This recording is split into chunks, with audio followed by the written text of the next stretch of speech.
Have you ever heard of a plan so audacious, so meticulously crafted, that it sounds like something straight out of a Hollywood blockbuster? Well, today we're diving into a real-life story that inspired one of the greatest movies ever made.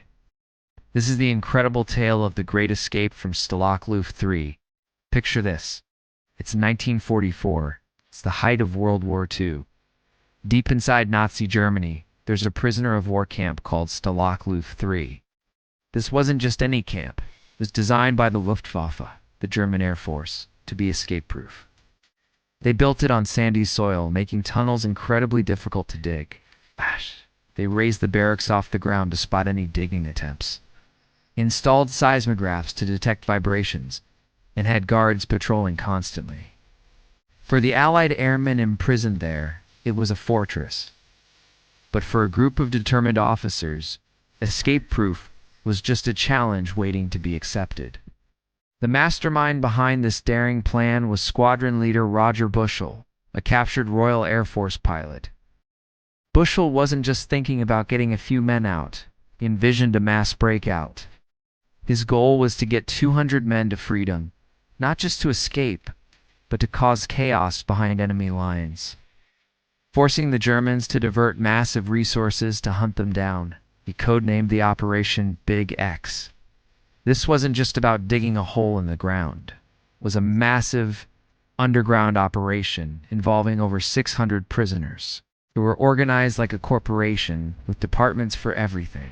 There was a tunneling department, a security team to watch the guards, a forgery department creating fake documents and IDs, and even a tailoring department modifying uniforms into civilian clothes. Every man had a role, a purpose. Their plan was to dig not one, not two, but 3 tunnels, codenamed Tom, Dick, and Harry. This was a brilliant strategy. If one tunnel was discovered, they could switch their focus to another, keeping the guards guessing. The tunnels themselves were an engineering marvel. They were dug 30 feet below the surface to get past the seismographs, and they were tiny, just 2 feet by 2 feet. The sandy soil was a nightmare, collapsed easily, so the prisoners had to shore up the walls and ceiling with wooden boards. And where did they get the wood? From their own beds.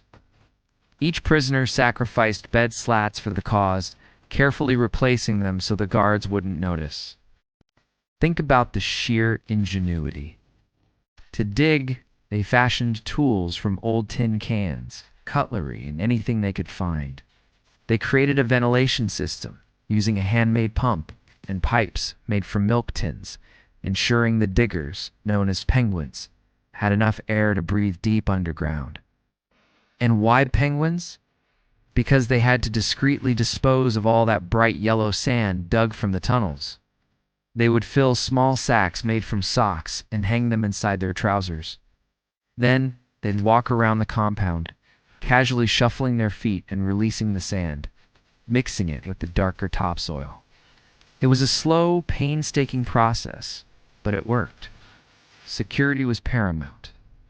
They developed a sophisticated system of lookouts, or stooges, who would use subtle codes to signal when a guard or goon was approaching. A cough, the way a book was held, a misplaced garden tool-all. These were signals to halt work immediately. It was a constant, nerve-wracking game of cat and mouse. While the diggers toiled below, the forgery factory was working miracles above. Led by a man nicknamed the Forger King, they created astonishingly accurate German identity cards, travel permits, and work papers. They used stolen materials, bartered goods, and incredible artistic skill to replicate official stamps and signatures.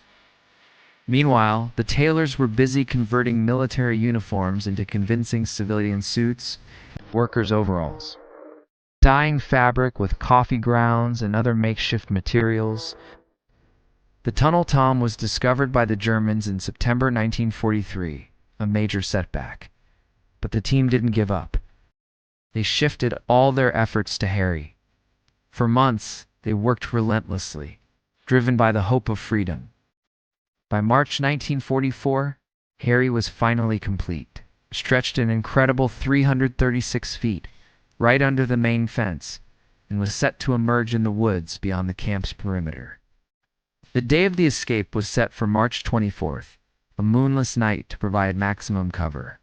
The atmosphere in Hut 104, where the tunnel entrance was hidden under a stove, was electric. 200 men, dressed in their disguised clothing and carrying their forged papers, were ready to go. But then, disaster struck. The tunnel exit was short. Instead of emerging safely within the cover of the forest, it came up just feet away from a guard tower in an open patch of snow-covered ground.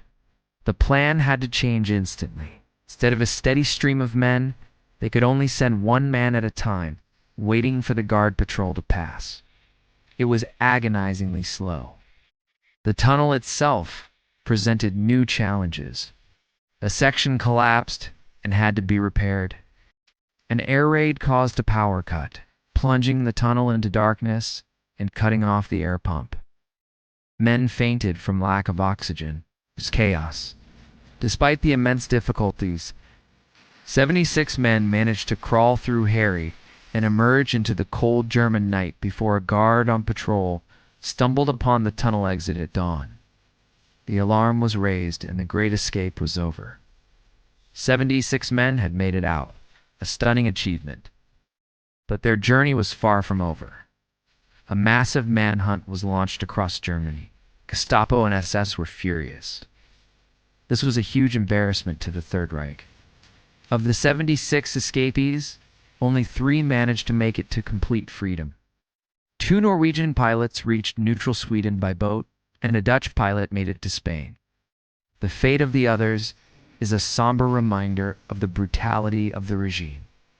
Hitler was so enraged by the escape that he initially ordered all captured men to be executed. His subordinates managed to talk him down, but he still issued the infamous Saigon order, demanding that 50% of the recaptured prisoners be shot as an example. 50 men from Britain, Canada, Poland, Australia, and other Allied nations were executed by the Gestapo. They were murdered in cold blood, a flagrant violation of the Geneva Convention. 23 others were sent back to Stalag Luft III or other camps. After the war, a special investigation was launched by the Royal Air Force to track down those responsible for the murders. Many were brought to justice for their war crimes. The Great Escape wasn't a tactical military victory in the traditional sense. It didn't win a battle or shorten the war. But its impact was profound. It was a powerful act of defiance, a testament to the unbreakable human spirit and the relentless pursuit of freedom.